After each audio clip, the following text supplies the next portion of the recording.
Standards Agency has announced measures to review the driving test booking system. It launched a call for evidence on the 18th of December seeking views on the current rules to book tests.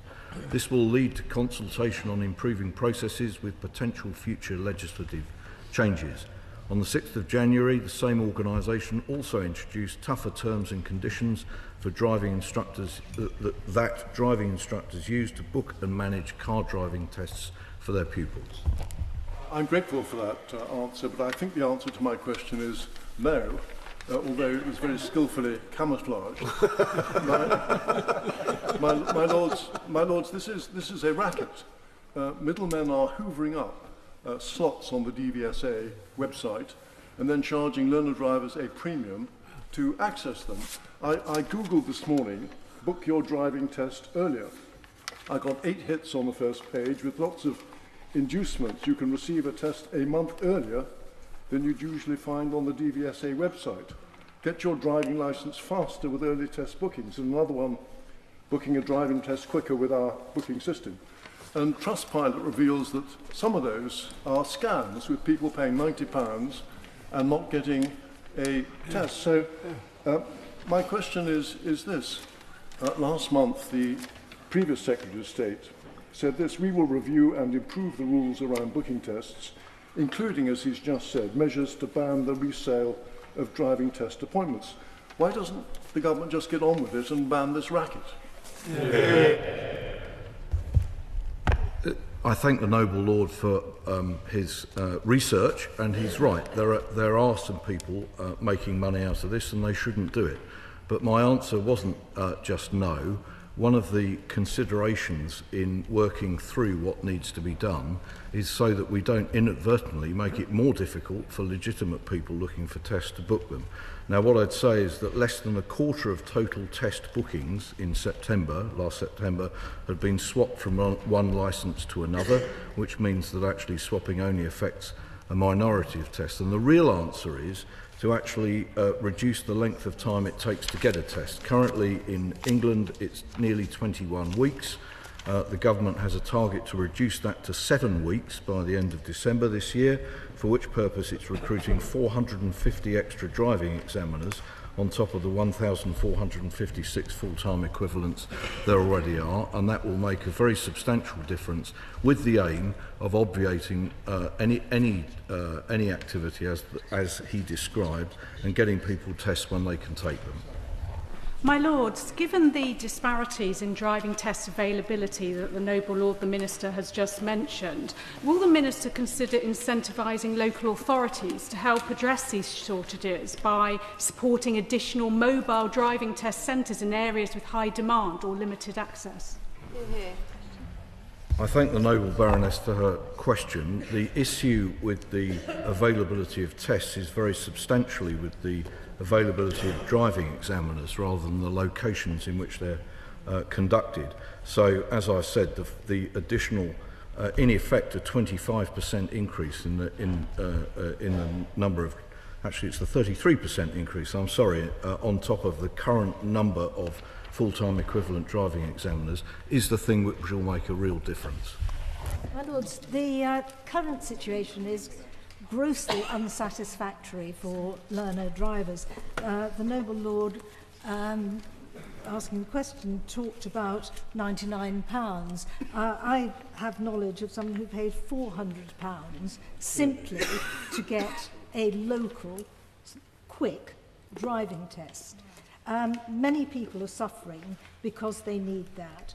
Can the Noble Lord the Minister tell us, as well as recruitment, what his department is doing to ensure that industrial relations are better between driving examiners and the department in order to get us back to the situation that we never got back to as it was pre-COVID?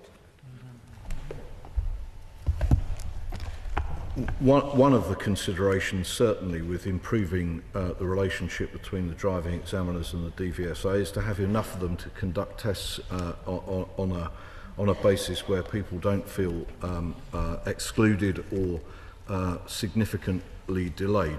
It's not the only action the government is taking. My honourable friend, the Future of Roads Minister, made a statement in the other place on the 18th of December with a 7-point plan, all of which is designed to both help people get tests when they need them and to reduce the amount of time it takes between applying for a test and actually taking one. May I thank my noble friend who, after a lifetime of bicycling, offers greater advocacy for learner drivers than the government appears interested in doing. Possibly he's looking for a driving test himself at this late stage. My Lords, the last government, in the last 18 months, the last government, the DVSA issued 283 warnings, 746 suspensions, closed 689 alleged businesses, all over this scam. None of this enforcement activity has been mentioned by the noble Lord, the Minister. Has it been dropped? Has DVSA gone slack under a Labour administration while they're focusing on consultations and reworkings of processes? Well, as a matter of fact, since the new government took office, the totals of statistics that I can quote you are 344 warnings, 791 suspensions, and closed 811 business accounts. So I think that comprehensively demonstrates that there's been no such slackening off, that actually the DVSA is on top of this. But the real answer is to reduce the amount of time it takes to get a test in the first place, so that people don't feel very early in their learning journey that they have to book a test long in advance of it taking place. And the government's aim is to get that down to 7 weeks by recruiting the large quantity of driving examiners I previously referred to. My Lords, does the Minister recall there was a civil servant who drove all the way, I think it was to Barnard's Castle, to test his eyesight for driving? Could the Minister take time out from his very busy schedule and advise Mr Dominic Cummings he should stick to driving and improving his driving, rather than to try to undermine the elected government of this country in association with Elon Musk? I've no need to do that. My noble friend has just done it for me. My Lords, if I could just say, the Minister's just said that 25% of tests appear to go through some of these third-party sites. My noble friend has also said that some of these sites are genuine scams. Why is it that any driving test can be booked anywhere except the official DVSA website? And why can he not just sort that? Yes, one of my colleagues said sotto voce, same reason as you didn't. Well,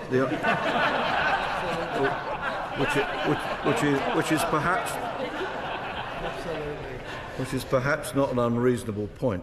What this system has to allow people to book tests at the time that they need them. And I didn't say that 25% had been through one of these websites. I said that a quarter of total test bookings had been swapped from one licence to another. And of course, the reason why you go to a driving instructor who has a number of pupils is that the driving instructors can apply for a test for one pupil and then transfer it to another if the second pupil is making faster progress than the first, and that's how it should be. The number of people going through these agencies is clearly more than zero, and since it is, we should do something about it. But actually we have to do that in a way that doesn't prevent driving instructors from running decent businesses and also allows people to change their bookings when they need to. That's what takes time and care, and that's what the DVSA are working on. Lord, wouldn't it be possible just to allow driving instructors to book on behalf of someone else and make it illegal for anyone else to do it? So many, I thank my noble friend for his question, many tests are booked by the applicants themselves, and there can't be any reason why you couldn't be able to do that as a potential holder of a driving licence. Equally, driving instructors have to be able to run a business, and one of the benefits of going to a registered driving instructor is because they do have some flexibility for tests for their pupils. Lords, secondary markets almost always develop as a consequence of state failure, and this is no exception. We all know people. I have 2 children who've been affected by this, and the state failure began, the explosion in these websites began with lockdown. Isn't the ultimate answer to get these, and indeed other government employees, to come back to the office? The one thing that driving examiners can't do is work in an office. And I think that must be self-evident.